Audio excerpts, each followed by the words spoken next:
ভাই গ্যাপ পূরণ করেন, ভাই গ্যাপ পূরণ করেন, গ্যাপ পূরণ করেন।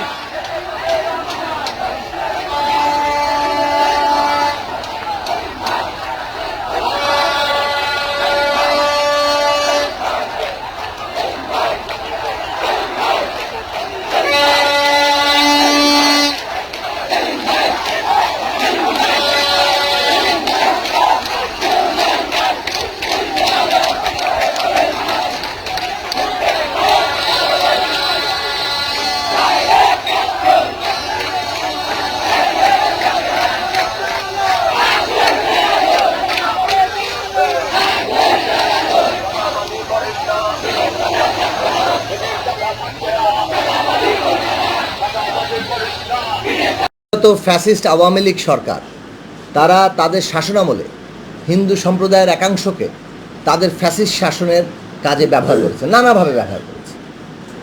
আবার এখন তাদের পতনের পরে এই হিন্দু সম্প্রদায়ের উপরে হামলা হচ্ছে, এই কথাকে তাদের একটা এই বর্তমান অভ্যুত্থানের সরকারকে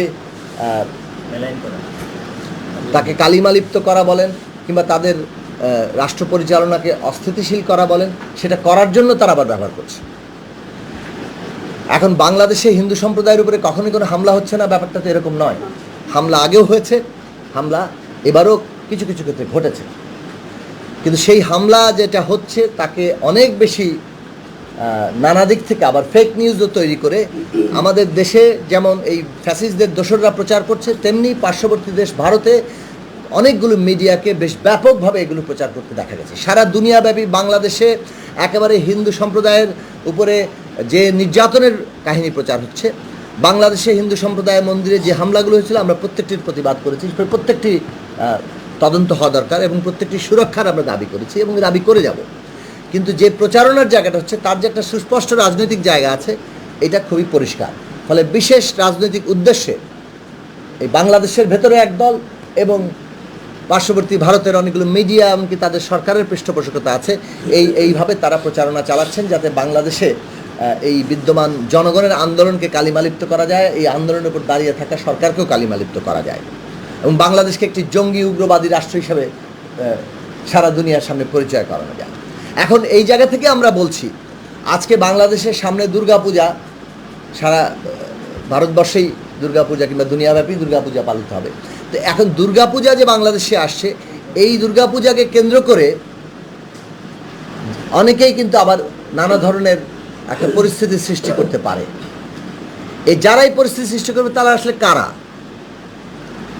তারা ষড়যন্ত্রকারী, এমনকি তারা যদি কোনো সংগঠন হিসেবে করে থাকে তাহলে তাদের কাদের পারপাস সার্ভ করছে এটা আমাদের পরিষ্কারভাবে বাংলাদেশে এখন এই মুহূর্তে হিন্দু সম্প্রদায়ের উপরে হামলা, এই মুহূর্তে যে কোনো পূজার অনুষ্ঠানে কিংবা তাদের মণ্ডপে হামলা, তাদের নিরাপত্তার কোনো রকম সংকট সৃষ্টি করা সরাসরি ফ্যাসিস্টদের স্বার্থ রক্ষা করবে এবং তাদের দোসর ভারতীয় যে একটা বিজেপি আছে, হিন্দু উগ্রবাদী তাদের দল আছে, তাদের স্বার্থ রক্ষা করবে সরাসরি।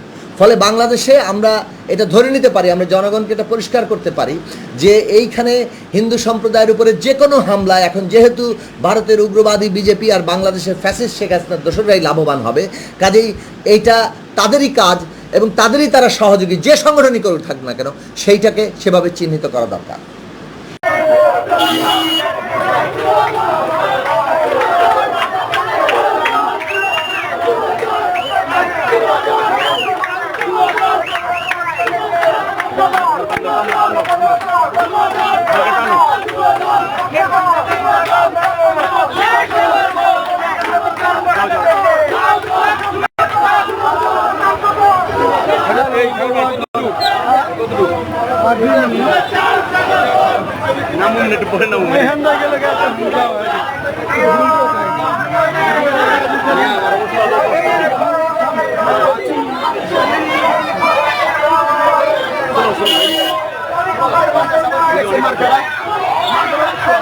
Marca